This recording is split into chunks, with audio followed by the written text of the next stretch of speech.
हरे कृष्णा। आप सबका स्वागत है। तो आज हम चर्चा करेंगे उपदेशामृत का जो दूसरा श्लोक है।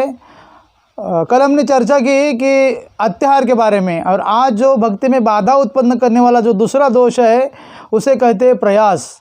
अत्याहार प्रयासच्च प्रजल्प नियमाग्रह जन संगच्च लौलच्च क्षडविर्भक्ति विनश्यति। 6 प्रकार के दोष है। इन दोषों के कारण हमारी जो भक्ति है वह विनष्ट हो सकती है। तो 6 प्रकार के दोषों में से दूसरा दोष के बारे में चर्चा कर रहे हैं, उसका नाम है प्रयास। तो प्रयास का अर्थ है अत्याधिक श्रम करना, यानी ज़्यादा से ज़्यादा मेहनत करना। तो कोई किसके मन में प्रश्न हो सकता है क्या मेहनत करना गलत बात है क्या? तो मेहनत करना गलत बात नहीं है, लेकिन अत्याधिक मेहनत करना गलत बात है। किस प्रकार? आप पूरा का पूरा सुनिए यह लेक्चर, तो समझ में आएगा कि भगवान के श्री चरणों में, भगवान के चरणों में शरणागति करना, यानी भगवान के शरणागत होना ही भक्ति का एक मुख्य लक्षण है। और इसलिए भक्ति करना जीवात्मा का स्वाभाविक लक्षण है, स्वाभाविक धर्म है, स्वाभाविक वृत्ति है, और यह सहज धर्म है। और यह स्वाभाविक वृत्ति जो है वो सुप्तावस्था में हर जीव के हृदय में है। उसे जागृत करने के लिए कुछ भक्ति साधन करना पड़ता है, और उस भक्ति साधन करते करते हमें कुछ प्रयास की आवश्यकता होती है। तो इस प्रकार का थोड़ा बहुत मामूली प्रयास के अतिरिक्त बाकी का जो प्रयास है वह क्या है? भक्ति में बाधक है, जिससे हमारी भक्ति विनष्ट हो सकती है। इसके तात्पर्य में हमारे प्रभुपाद लिखते हैं, ऐसी भक्ति वेदांत स्वामी श्री प्रभुपाद, कि ईश्वर की व्यवस्था के अनुसार कोई भी व्यक्ति दुनिया के किसी भी कोने में रहकर शांति से रह सकता है। प्रभुपाद कहते हैं तात्पर्य में कैसे रह सकता है? अगर उसके पास थोड़ी बहुत ज़मीन है, समझो 1 एकड़ ज़मीन हो और एक दुधारू गाय हो, तो क्या कर सकता है? वह जिस जगह पे है उस जगह पे वह खेती करके कुछ अनाज उत्पन्न कर सकता है, और गाय से उसे दूध मिलेगा। गाय के गोबर से वह खाद के रूप में खेती में यूज कर सकता है, और आराम से सादा जीवन व्यतीत कर सकता है। लेकिन और सौभाग्यवश मनुष्य को उच्चतर बुद्धि दी गई है भगवान की कृपा से, भगवान को समझने के लिए। लेकिन मनुष्य क्या करता है? उस बुद्धि का दुरुपयोग करता है। क्या करता है? उस बुद्धि से भगवान को समझना चाहिए वह नहीं समझता है, उसका दुरुपयोग करता है। किस प्रकार करता है? वे अलग अलग प्रकार के फैक्ट्री बनाते हैं, अलग अलग प्रकार के मदिरालय खोलते हैं, मदिरालय, अलग अलग प्रकार के कसाई घर खोलते हैं। तो इस प्रकार अपने बुद्धि का दुरुपयोग करता है। लेकिन सौभाग्य से उसे उच्चतर बुद्धि मिला है कि वह बुद्धि किसी जानवर के पास नहीं है, किसी पशु पक्षी के पास नहीं, केवल मनुष्य के पास है, लेकिन उसका दुरुपयोग करता है। और सादा जीवन, उच्च विचार से रहना चाहिए, simple living and high thinking. तो इससे वह नहीं रहता। बस अगर उनसे कहा जाए कि बाबा तुम लोग क्या करो, अत्याधिक भोजन मत करो, जितना ज़रूरी है उतना भोजन करो, अत्याधिक संग्रह मत करो, अधिक से अधिक बिना मतलब का ज़्यादा प्रयास मत करो, तो सुनते नहीं ऐसे लोग। वे क्या कहते? अरे ये तो पुराने ज़माने के विचार है, अभी तो मॉडर्न युग है, तो मॉडर्न के समान रहना चाहिए। लेकिन ये सादा जीवन, उच्च विचार अपने जीवन में फॉलो नहीं करते ऐसे लोग, इसका स्वीकार भी नहीं करते अपने जीवन में। तो इस प्रकार समाज में लोग क्या करते हैं? व्यर्थ का प्रयास करते हैं, और वह व्यर्थ का जो प्रयास है उनके भक्ति में बाधक है। क्योंकि भक्ति यह जीवात्मा का मूल स्वभाव है, स्वाभाविक वृत्ति है। बाकी के जितने भी प्रयास है, भक्ति के अनुकूल अगर कार्य किया जाता है तो कैसा है आगे इसमें वर्णन करेंगे कि प्रयास के 2 प्रकार है। एक है ज्ञान प्रयास और एक है कर्म प्रयास।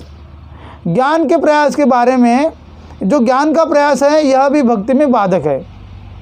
ऐसा भी कहा जाता है ज्ञान ऐसी वस्तु है, इस संसार में सबसे पवित्र वस्तु है ज्ञान।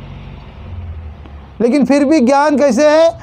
हमारी भक्ति में बाधक है ज्ञान का प्रयास। किस प्रकार? भागवतम के 10वें स्कंद के 14वें अध्याय के 4थे श्लोक में कहते हैं कि हे भगवान, भक्त कहते हैं भगवान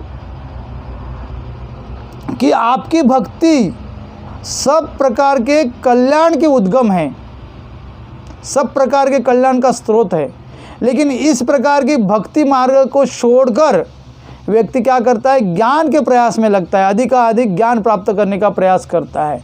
देखिए, ज्ञान सबसे पवित्र वस्तु है, लेकिन उस ज्ञान से अगर भगवान के प्रति प्रेम, भगवान के कथाओं के प्रति रुचि, भगवान के प्रति भगवान के जानने की अगर उत्कंठा नहीं बढ़ती है तो वह ज्ञान व्यर्थ ज्ञान है, उसे ज्ञान प्रयास कहा जाता है। और उस ज्ञान से अगर भगवान के प्रति भक्ति बढ़ती है तो वह ज्ञान भक्ति का अंग हो सकता है, भक्ति में सहायक हो सकता है।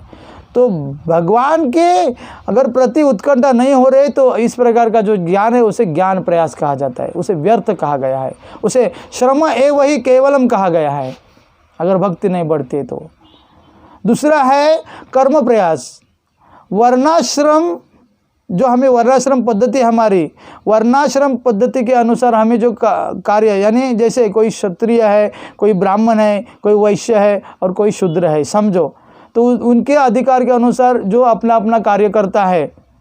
लोग कहते हैं ना कि कर्म करना ही ईश्वर सेवा है, तो कर्म करना ईश्वर सेवा नहीं है, कर्म करना ये जो कर्तव्य दिया है इस वर्णाश्रम पद्धति के अनुसार। और वर्णाश्रम पद्धति के अनुसार कर्तव्य करते करते हमें भगवान की भक्ति करना है। केवल वर्णाश्रम पद्धति का पालन करने से कुछ होने वाला नहीं है, तो ये विज्ञान ही कर्म प्रयास कहा गया उसे। अगर वह वर्णाश्रम पद्धति के अनुसार हमें जो कार्य मिला, जैसे कोई वैश्य है तो वैश्य खेती करता है, व्यापार करता है, यानी वाणिज्य करता है, कॉमर्स कहा जाता है, तो अगर वह भक्ति के अनुकूल होकर करता है तो वह भक्ति का अंग हो सकता है, नहीं तो उसे कर्म प्रयास कहा गया है। तो यह कर्म प्रयास भी भक्ति में बाधक है। और भी कहा गया है कि कुछ लोग तीर्थ यात्रा करते हैं, तो तीर्थ यात्रा के बारे में कहा गया ये भी व्यर्थ प्रयास है। तो कोई सोचेंगे अरे तीर्थ यात्रा करना तो भगवान का दर्शन करने के लिए जाना है। तो देखिए, संसार में लाखों लोग तीर्थ यात्रा करते हैं, लेकिन यह भी व्यर्थ प्रयास ही है, ऐसा कहा गया आचार्यों ने। इसके तात्पर्य में यह भक्ति के विरोधी है।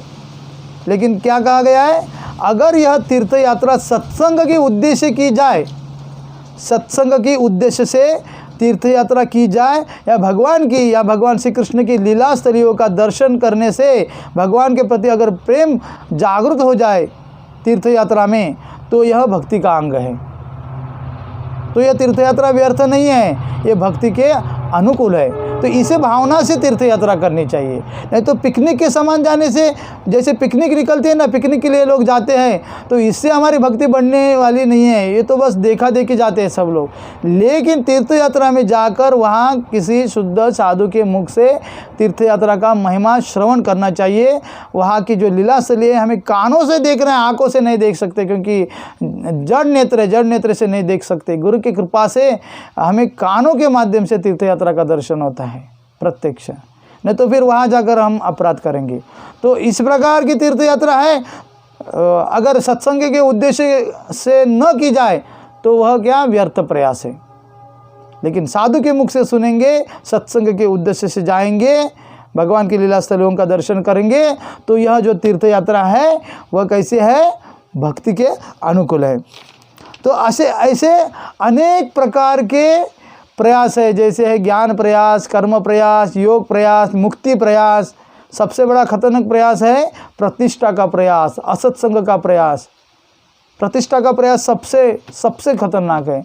तो इस प्रकार के जितने भी प्रयास है उनका त्याग करके, जो भक्ति के अनुकूल नहीं है उनका त्याग करना चाहिए, और जो भक्ति के अनुकूल जितने भी प्रयास है उसे हमें स्वीकार करना चाहिए, नहीं तो हमारी भक्ति विनष्ट हो जाएगी। तो ये सब रूट है भक्ति के, वे जानना जरूरी है। तो इसलिए इसमें इस उपदेशामृत के लेखक श्रील रूप गोस्वामी प्रभुपाद इसमें दूसरे श्लोक में दूसरा जो वाक्य है, प्रयासच्च प्रजल्पनीयमाग्रह, प्रयास, तो प्रयास के बारे में कहते हैं। तो अत्याधिक प्रयास नहीं करना चाहिए, जितना जरूरी है उतना करना चाहिए, जो भक्ति के अनुकूल है उतना करना चाहिए। कल हम चर्चा करेंगे नियमाग्रह के बारे में, ये समझना बहुत ज़रूरी है। ऊपर की बातें नहीं, आचार्य लिखते हैं, ये रूट मालूम होना चाहिए, धीरे धीरे प्रगति हमारी बढ़ेगी। हरे कृष्णा।